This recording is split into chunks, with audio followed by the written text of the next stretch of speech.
And we're live. Well, thank you for watching another episode of the Jude 3 Project podcast. As always, I'm your host, Lisa Fields, the founder of the Jude 3 Project. And today I'm joined with someone who's no stranger to the Jude 3 Project, who's a part of our team now, Dr. Vince Bantu. Welcome, Dr. Bantu. Hey, thank you, Lisa. Good to be here. Good to have you back. And today, this is something we've been talking about. We've had a number of people send us messages about this, the Deity of Christ and the Council of Nicaea. Well, before we go into that, I don't want to assume that everybody who's watching already knows who you are. So just introduce yourself for people who don't know who you are, and then we'll get into the meat and potatoes of today's talk.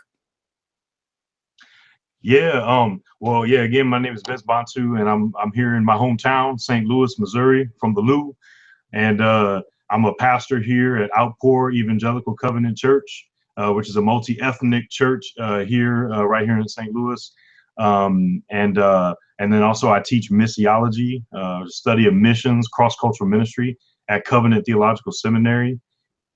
Which is a seminary in the Presbyterian Church of America, right here in St. Louis. And then also I'm working on my first book. My interests are early Christianity, so I'm excited about this topic. Really interested in the early church, especially in the non-Western world, in Africa and in the Middle East and Asia. So that's, I just love traveling to those places, learning about it and sharing it with the church. Working on my first book is being kind of an introduction to that. And so excited to be back home here at Jude 3. Jude 3 feeling like home right about now. and what was your PhD work in? Because I always tell people, and I think I'm getting it wrong. I know it's early African Christianity, right? Oh yeah, that's right. Yep. Yeah, I got it. I got my PhD from the Catholic University of America in Washington, D.C. Because, this is part of the problem is that we as Protestants, sometimes the Catholics and definitely the Orthodox, they're better at knowing history than we are. Sometimes we think that that Jesus gave us the New Testament and the Holy Spirit gave us the New Testament and there was the early church. But then it's 1,500 years, it doesn't matter. Nothing else matters until you get to the Reformation. Anyway, that's why I kind of had to go to a Catholic university to really get into. But yeah, they have a really good department over there, and it actually goes back to the beginning of the university itself, and it's called the Department of Semitic and Egyptian Languages. So basically, what we do in that department is we focus on early languages of the Christian, what's called the Christian Near East, early African, Middle Eastern, and Asian languages, it's an interesting thing in and of itself because it just kind of makes it brings the reality home for me, even in a more powerful way, how much Christianity had so strongly pervaded ancient African society and Asian society. And the fact that, if you were to go look at these languages, because technically, my degree was a language degree, right? But when you're reading Coptic language, the original language of Egypt, or Giz, the original language of Ethiopia, or old, what's called Old Nubian, the original language of Nubia during the medieval period. If you look at those languages, you can't even study those languages from just a purely historical or purely archaeological perspective or linguistic perspective. You have to get into Christianity because there hardly isn't any evidence in those languages that isn't Christian. So, I guess what I'm trying to say is that the Coptic language and Ethiopian language and cultures go together with Christianity. They're inseparable. And so anyway, yeah, but that's my long answer to what the degree was in. Thank you. I think that's helpful to build a foundation for what we've already talked about with Christianity and its roots in Africa, but also when we talk about the Council of Nicaea and who was at the table and the so-called the theories about how the deity of Christ came to be because of the Council of Nicaea, and kind of this conspiracy theory that a lot of some of these Black cults hold to kind of put out this myth that the deity of Christ was some kind of concoction from the council and is not really true. So let's get into it. Before we start with dealing with the myths, what was the Council of Nicaea and how what was the reason behind of the meeting? Yeah. So the Council of Nicaea is known as the first ecumenical council of the church. And I even have a problem with that title in and of itself, or that description, but we'll get into that. But basically, it's known by Western Christians, by Roman Catholics and Eastern Orthodox and Protestants and Christians in the Western world, or Christians that have been westernized, by Western Christianity, as the first major council in the church. It wasn't the first council in the Christian church. That's partly why I had a problem with that. But it's what's called the first ecumenical council, which is basically supposed to mean that it was the first council that was convened by all of the church. And again, I mean, so I can't even say it without getting mad or like having problems with the way, because even how we tell narratives and how we tell history is telling in terms of issues of oppression and white supremacy and patriarchy and all these kind of things. But again, that is known as that because it was the first council that involved a large majority of the Christian bishops in the Christian world. But again, what we often speak of as the Christian world in that period is the Roman Christian world. And see, we don't often talk about, and this is where a lot of these cults come from, because we have these cults that are creating these conspiracy theories, but it largely is because of the way that white Christianity has defined and told the story according to their history. And then people of color have just imbibed that uncritically without looking at the sources. And so we just tell the westernized version. But I mean, again, it wasn't the first council, and it wasn't even like it's seen as being like kind of the first major, and it was like the biggest council up to that time in terms of its scope and in terms of its geographical reach. But it didn't even include like even the majority of the bishops that were invited to the council. But I mean, it was convened by Emperor Constantine. He invited, over 1,000 bishops, and only about 300 of them came in the first place. And that, again, that's just in the Roman world. I mean, I say that to say that there was another very large and very powerful empire operating in this time of the world, and that was called Persia. And Persia, see, again, in the church, we often just look at it from the Roman realm lens. But Persia was just as large and probably larger and just as powerful of an empire as Rome was. And they had Christians there too from day one. And there were already Christians in both of these empires. So most of the bishops that were at the Roman, the Council of Nicaea were bishops from the Roman world. And the basic idea of it was, in the year 325, Emperor Constantine had just started kind of, what they say, Christianizing the empire. Again, another Western way that this is told, a Westernized way, is that Constantine was the first Christian emperor. Well, that's not true at all. And if you ever meet an Armenian Christian, a Christian from Armenia, which is a Middle Eastern country, they'll be very quick to correct people on that. That Constantine was not the first Christian emperor, but actually Tiridates the third, who was the emperor of Armenia, accepted Christianity, became a Christian, and Christianized the Armenian nation 10 years before Constantine ever became a Christian. And because Constantine was supposed to have become a Christian around like 310 or 311, something like that. And so 10 years before that, when Tiridates had become a Christian and Christianized Armenia, what was Constantine doing at that time? He was working for Diocletian.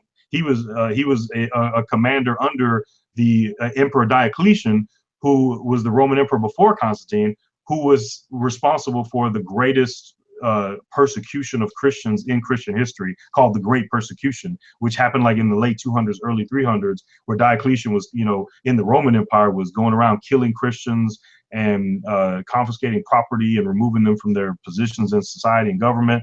And Constantine participated in that, in persecuting Christians before he, allegedly became a Christian. But again, at that time, Armenia had already become a Christian nation. And also, the Syriac-speaking church centered in Orhoi or Edessa, which is kind of in southeastern Turkey, it also embraced Christianity as the religion of that kind of, that region. But anyway, I'm steady digressing. But anyway, to the question, the Council of Nicaea, right? Constantine convened it in 325 after he had become a Christian. according to Eusebius, who was a church historian, says he became a Christian and started supporting Christianity throughout the Roman Empire. And then there was a question that came up. Largely, I mean, there was a few issues that the council was called to address, but the main issue was the question of Jesus and his status as being either, either being God, eternally uncreated, or whether or not Jesus was actually subordinate to God the Father and he was a created being himself. That was kind of the main question. There was a few other things that a lot of other articles and things the council got into. Another one is like the date of Easter, which was another thing that was, decided upon, but we can get into that later because it wasn't really, necessarily decided upon, because even today Christians around the world celebrate Easter at different times. But the main issue was this whole issue of whether or not Jesus was God. And there was a North African priest named Arius, and he was from Libya, but he was a priest in Egypt. And he started teaching that Jesus was a created being, that God created Jesus. And this is another thing that I think a lot of these cults will miss is they'll say things, just silly things like nobody believed that Jesus was God until the Council of Nicaea. Like, no, actually, the Council of Nicaea was convened because one person who stood out from the get-go started teaching that Jesus wasn't God and that he wasn't eternally uncreated. So that just shows you how much the belief that Jesus was God was prevalent in the early church from day one. Nicaea didn't create nothing. It just was convened because it had to reaffirm that belief that was already held and taught by Christians all over the world, in Africa, in the Middle East, in Europe. All over the place, people believed Jesus was God, and it wasn't until because one person started teaching contrary to that other people started, and he started to get some people following in his belief that the famous phrase that went along with Arius was, "There once was a time when the Son did not exist," and he started teaching that. Arius believed that Jesus wasn't just a person, a regular human like the rest of us, but he believed that he was subordinate to God the Father, that God the Father is eternally existent, and that he created the Son. And so this was, as you can imagine, was rejected by the bishop of Egypt at that time, Alexander of Alexandria, which strongly rejected Arius's teaching. And then the Council of Nicaea, was convened by Constantine in order to settle this issue. And so they convened, about 300 bishops attended this council in Nicaea, which was kind of like in the modern day Turkey. So it was a good middle ground for kind of that known world. And then the council decided that Jesus is the same essence. He is the same equality of God the Father, that Jesus, the Father, and the Son are of the same stock. They're the same essence. Or the word that was used was homoousios, that they are the same essence. And that became kind of the word in European and Greek, well, at this time, kind of Greco-Roman Christianity, that was kind of, almost became like a rallying cry. It was almost like, kind of like the phrase, like Black Lives Matter. It was like the phrase, the rallying cry of this movement. But the interesting thing, we can get into this later, the interesting thing is that even though other Christians who were not Greco-Roman world or not Hellenistic, even though they believed in the full divinity of Christ, which was not invented at Nicaea, there are examples too of them not necessarily using that word and not necessarily using that term that espoused the same belief that Jesus was fully equal, that he was God himself, but they didn't use the Greco-Roman Hellenized term that Western Christianity was starting to promulgate. But anyway, that was kind of the decision, and then that was made. And part of the motivation for that council, even the council itself, of again having to that point being the largest council in terms of numbers, it wasn't the first council, but it was the largest one, especially in the Roman world at that time. It was part of Constantine's overall desire. Again, he was a Roman general, and then became one of the greatest emperors, and founded Constantinople and named it after himself. And then there was kind of that system in the Roman government where there was two capitals. There was Rome in the west and Constantinople in the east. And he really, again, started really supporting Christianity. Now we can get into this too, but his conversion, if he even really was a Christian, was extremely gradual. And it was also very unclear if he was a Christian, and number two, if he was a Christian, what kind of Christian was he? But we can get into that. But all that to say that one thing is clear. Whether he was a Christian and what kind of Christian he was isn't, as far as I understand, is not entirely clear. But one thing was clear is that he was a Roman emperor, and that was his real conviction. That was his real, it was, I mean, Roman, it's like, not unlike a lot of people in the United States today who, make a religion out of being a citizen of the United States, and there's American nationalism, and sometimes that can get up into the church and start becoming an idol, and more important than being a Christian. But we ain't gonna get into that unless we digress further. But it was the same thing that started to happen because of Constantine and because of the way that Christianity started to be Romanized. 300 years after the church had already been growing, but then now Christianity starts to become Romanized, and a lot of that is because of two things: because of Constantine and his love and his kind of pride in the Roman Empire and that identity, but then also of some influential Christians, historians especially, and theologians who were pumping him up, and a lot of people in the church to basically just sign on fully to this Roman thing and this Roman identity and this Romanized Christianity. Like Eusebius of Caesarea is, known to be one of the earliest church historians, and he wrote a history of the church, but he also wrote a biography of Constantine where he basically goes on just kissing his behind, basically the whole biography, saying Constantine is great.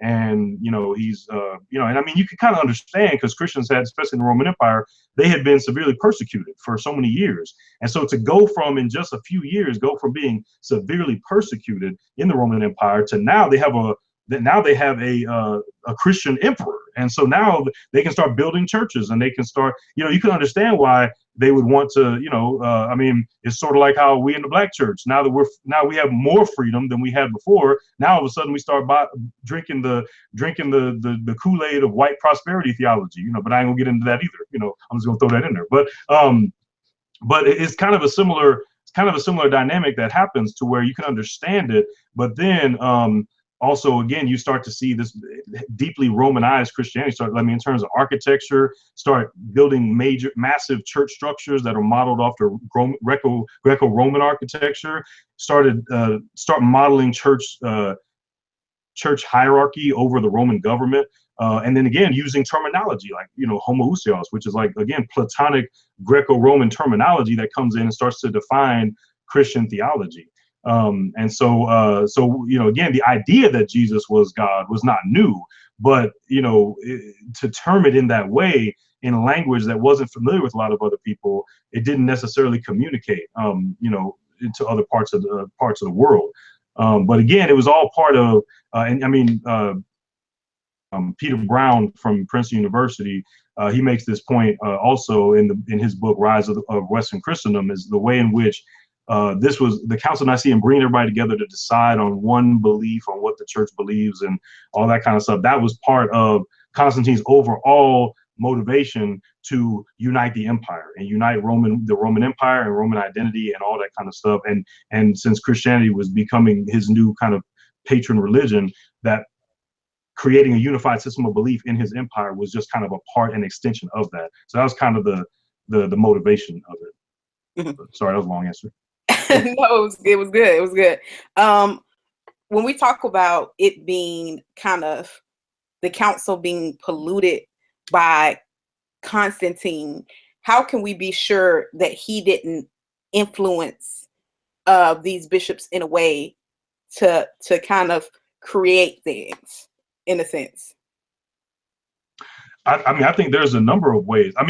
Again, first of all, I would say on the one hand, he was deeply influenced. He's the one that convened the council. The people who were at the council says that he came in and he entered with purple robes and he walked down the middle of the thing like he was a god. And so, he was the one that convened it. He was the one that. So, I think there could be two ways of approaching the question. Number one is, how can we be sure that Constantine didn't fabricate the belief that Jesus is God?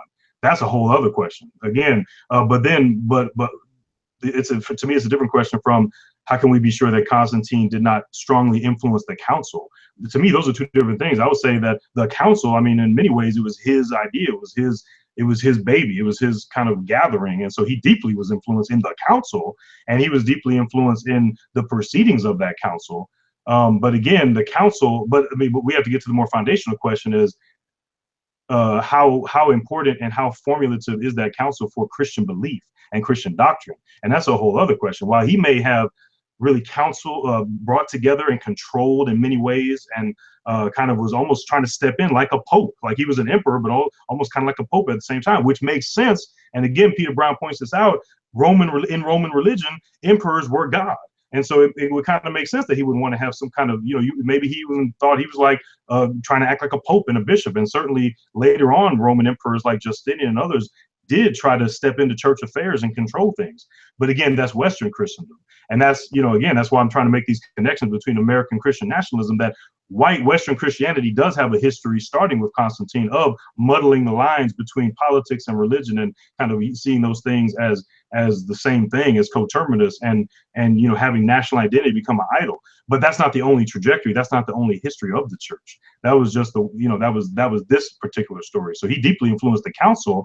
But the question is, did he, how much control or how much influence did he have over the idea that Jesus was God? And I would say very little, because number one, there was already Christians from day one who were saying that Jesus was God. I mean, these people, who were saying, oh, well, nobody believed Jesus was God until the Council of Nicaea, and that was the white man, that was the Roman Empire imposing that belief. That wasn't it. I mean, first of all, read the Bible because Jesus says, before Abraham was, I am, right? And so it's very clear that the New Testament, is attesting that Jesus is divine, that he's God. And so, but second of all, read church history before Nicaea.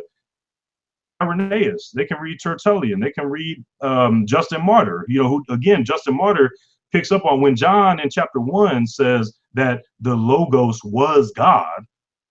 He's using a term from Platonic philosophy, like Plato and Aristotle and those guys. They talk about the Logos as being kind of this emanation from the one, or the monad, or the first cause of existence.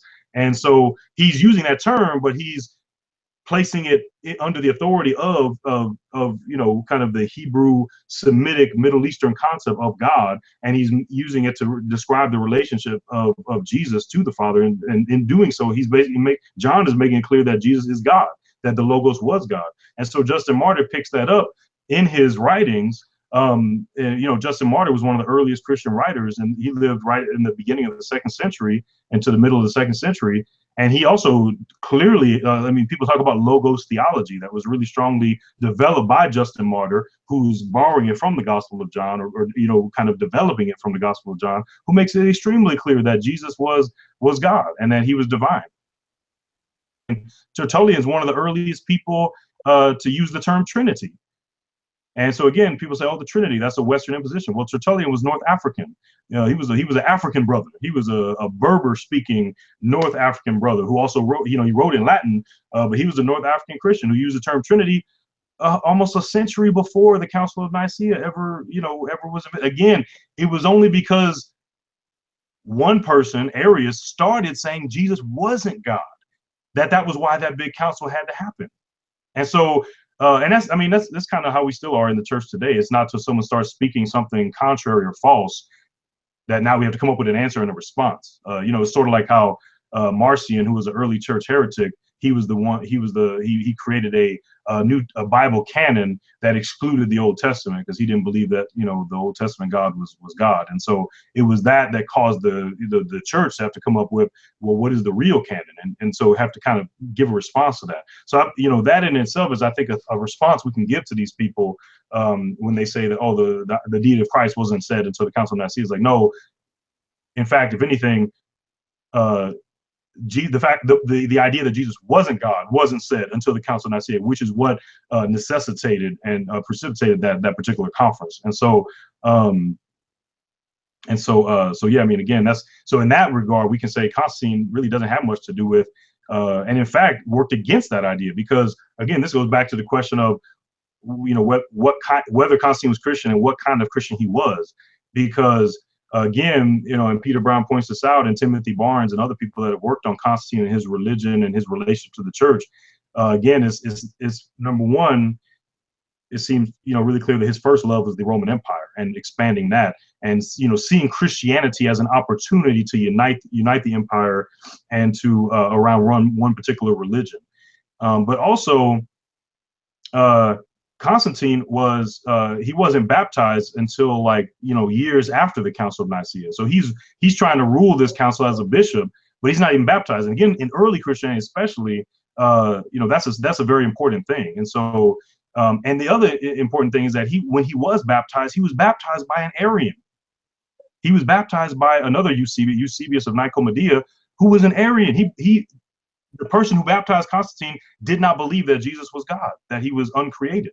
And so, and so Constantine, he didn't even, he wasn't even, it wasn't even clear that he even believed that Jesus was God. So how can a council that was called by a Roman emperor who himself likely did not even believe that Jesus was God, how could he be the one to have caused the belief that Jesus is God?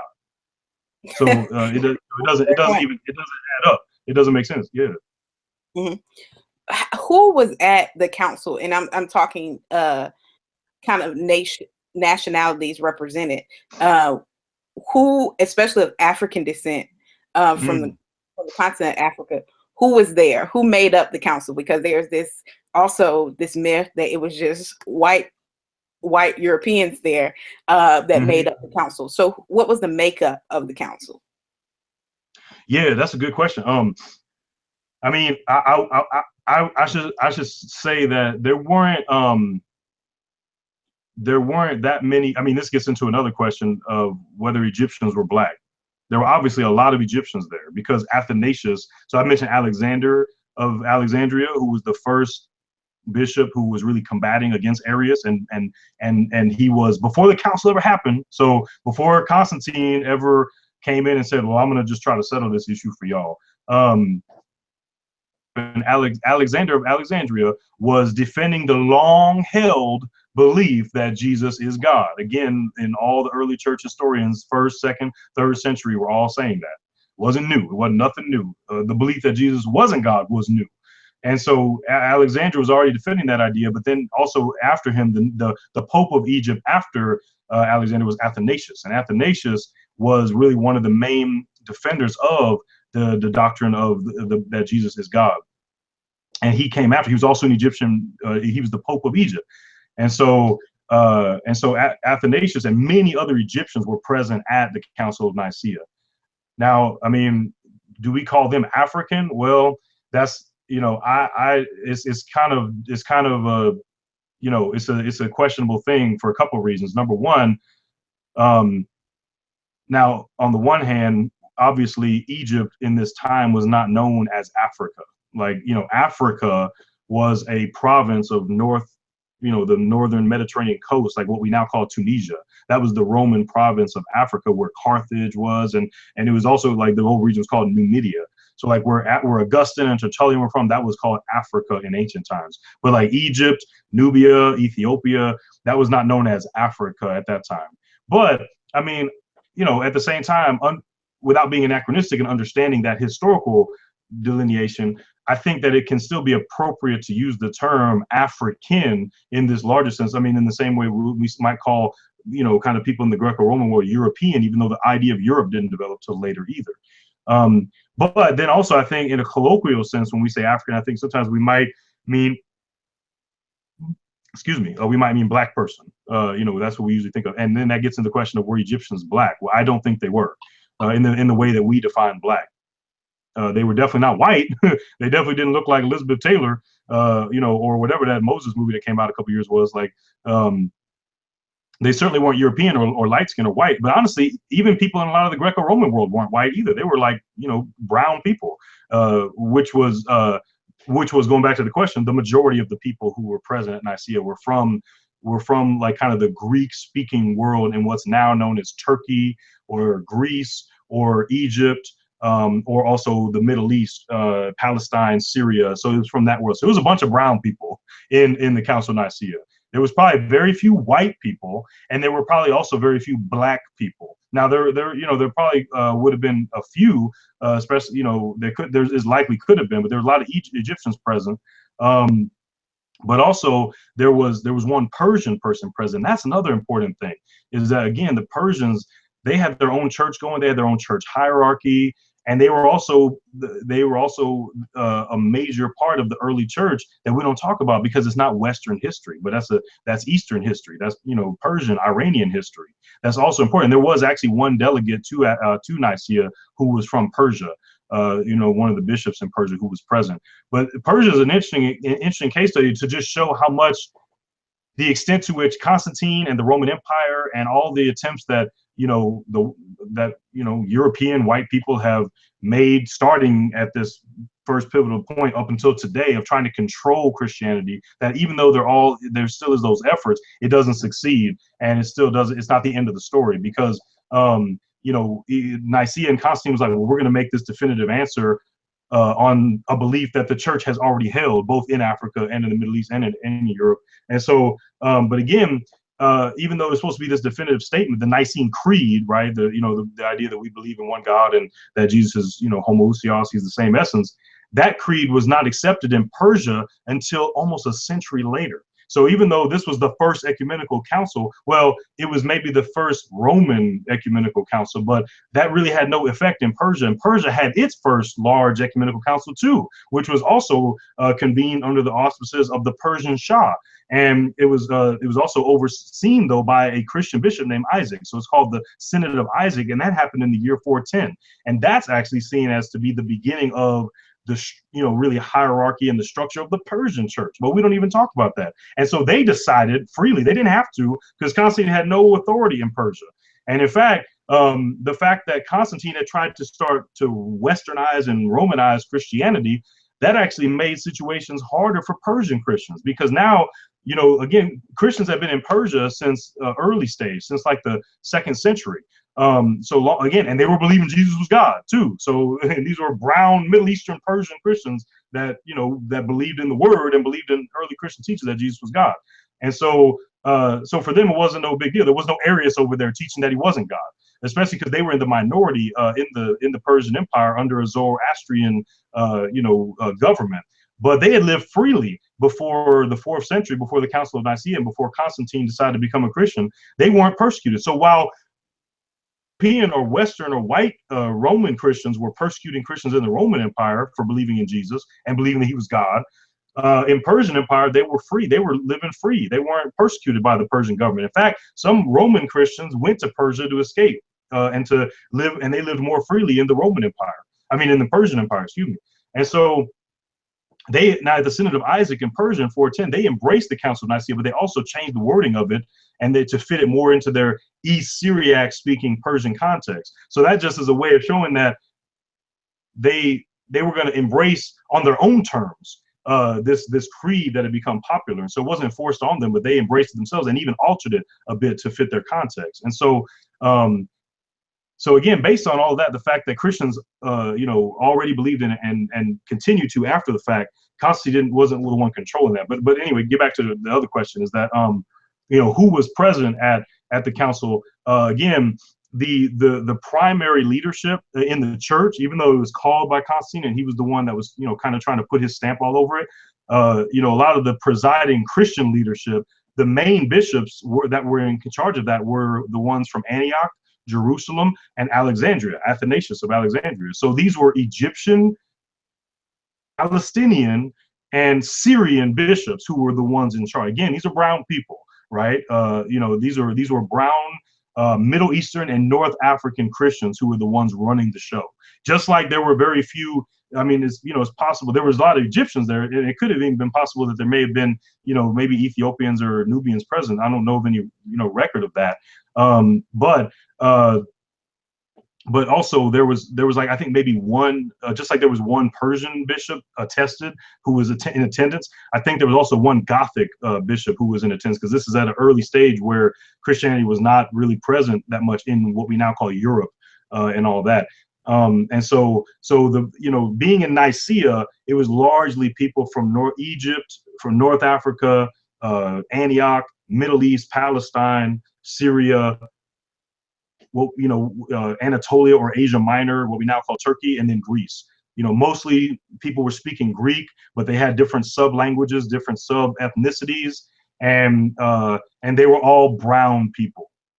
They were not, you know, they were not white people, but there probably weren't that many black people either. It was brown people that were all in this part of the world that were largely at this council. But again, it's important to note that not decide this decision, and also it didn't even like have necessarily like any kind of controlling factor in the life of the church in the Persian Empire, or at the same time Christianity was developing in Ethiopia. That was not even in the Roman Empire. So they, you know, they governed themselves, and it was its own. And that's where you get into black African Christianity in Nubia and in Ethiopia around the same time, which were not beholden to the Roman Empire or Roman systems of church government or theology, and developed at their own. But yet they also believed that Jesus was God. Mm-hmm. Before I let you go and we do resources, there's one other question, and we're going to be getting into this more broadly in videos over the summer. We've already planned this out in a previous meeting, you and I. But there's this idea that the exclusivity of Christ wasn't something that was adopted all throughout church history. Can you speak to that? Because we discussed that because here at Jude 3, we obviously, as an apologetics organization, we affirm that Jesus is the only way. How can we address that issue from a historical perspective in church history? Because I believe it's so vital if we're going to contend for the faith. Throughout church history, what was the consensus about the exclusivity of Christ? Especially oh yeah, definitely. I mean, again, as a pastor, and as you know, somebody who also deeply affirms the exclusivity of the truth of the gospel, and that Jesus is the only way, which the word itself teaches. So again, I don't know where these folks are getting this stuff from, because it's clear that the Bible itself attests to the fact that Jesus said, "I'm the only way, truth, and life, and no one comes to the Father except through me." And so this is something that early Christians were clear on, and that they picked up on. And as they were engaging, I mean, a lot of the early Christian apologists were engaging Greco-Roman philosophy, and they were critiquing it, even though they were educated in it and in many ways a product of it. People like Justin Martyr, again, Tatian the Syrian, who was, you know, he wrote a whole treatise on against the Greeks. And so they were critiquing and challenging Greek philosophies that were saying, you know, that you know, believed in Zeus and Jupiter and all that kind of stuff, saying, you know, say, no, Jesus is the way. And so that early Christians were very clear, were extremely clear that Jesus is the only truth, and not all this Greco-Roman stuff. And so they would engage and reason with them, but they, you know, early Christians were extremely clear on this. And that was again position, because a lot of these people were from the Middle East and were from North Africa. And then especially when Christianity starts to take on its own indigenous languages in Africa, and, you know, Coptic, Nubian, Ethiopic, though a lot of the church fathers there were equally clear that, I mean, Shenouda is the, you know, the greatest writer in the history of the Coptic church, wrote all in Coptic. And he's extremely clear. He would argue against heretics and people who still practice Egyptian religion. So again, you know, these folks trying to go back to Egyptian religion. Well, in you know, the 3rd and 4th and 5th centuries going forward, Egyptians were mostly Christian, like Shenouda, and they were arguing against the, you know, the people who still practice Egyptian religions, and telling them, no, like, we don't worship Ra or Horus or Isis, we worship Jesus Christ. And these were Egyptian Christians writing in the Egyptian language. And one interesting thing is that a lot of the Egyptians who still practice the, you know, the indigenous religion and stuff were sometimes in the more Hellenized, you know, Greek speaking context. Not all the time, but, you know, a lot of the time. But the, you know, native Egyptian speaking Egyptians were Christians who believe in Jesus, and that taught that he was the exclusive only way to the Father. And they were trying to convert people. You know, they weren't that Egyptians themselves. So you got these black folks today talking about, oh, I'm about to, you know, go back. I'm part of Kemet. I'm part of the, you know, indigenous Egyptian religion. Well, bruh, go back and read Egyptian history from the 300s, 400s, 500s. Egyptians believed in Jesus, and they believed he was the only way, truth, and the life. And again, anything contrary to that in the early church was immediately stamped out by the majority of early Christians in all parts of the world: Africans, Middle Easterns, Europeans, all those. And so, I mean, one example would be Origen. And Origen, you know, he was a theologian who taught in the late 2nd, early 3rd century, who operated in Egypt. He wasn't Egyptian, he wasn't from there, but you know, he had operated there and taught, but he also taught in a more universalistic, and he's one of the early examples also. Now, he didn't teach that Jesus was not God, or that he didn't teach that Jesus was a created being necessarily, but he did subordinate the Son to the Father. And so he would say that Origen would say that Jesus was, you know, he was slightly lower than the Father was. But he would not have agreed with what Arius said, because Arius, which necessitated the Council of Nicaea, and Arius saying that Jesus was created. Origen wouldn't say Jesus was created, but he would say that he is eternally, you know, existent with the Father, but that he's subordinate to him. And so for that reason, but also because of the reason that Origen taught that, you know, there's a final, you know,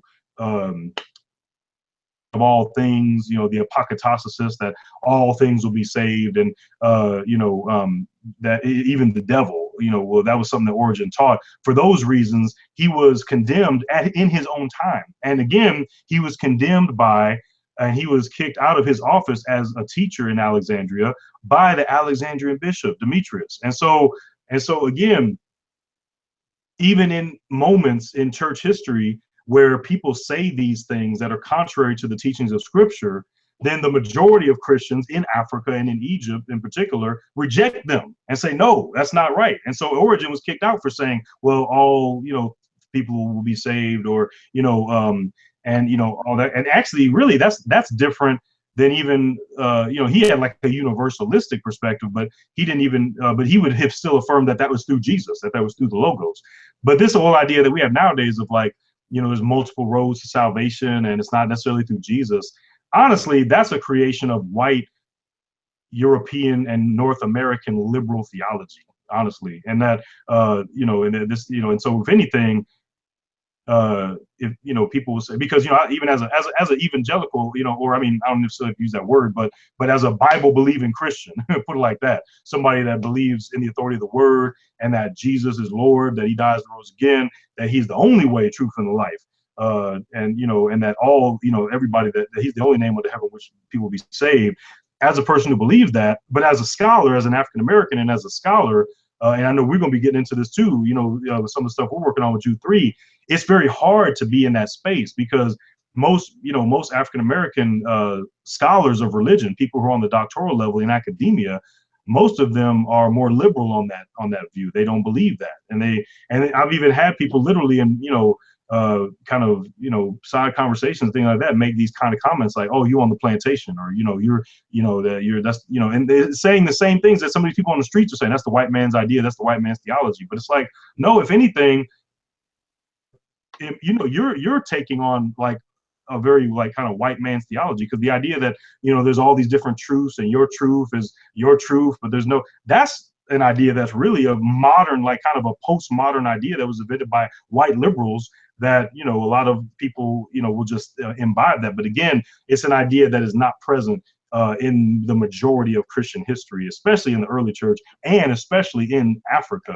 That's an idea that was, you know, clearly rejected and quickly rejected by the majority of African Christians, like Shenouda, and like Demetrius, and like Athanasius, like Cyril of Alexandria, Cyprian of Carthage, Tertullian. All of these African Christians clearly believed, and they didn't need a Constantine to say it for them, or they didn't need a Council of Nicaea necessarily to even say it for them. They already clearly believed and continued to believe, even after Constantine. Let's not forget, after the Council of Nicaea, into exile, because he still kept affirming the belief that Jesus was God.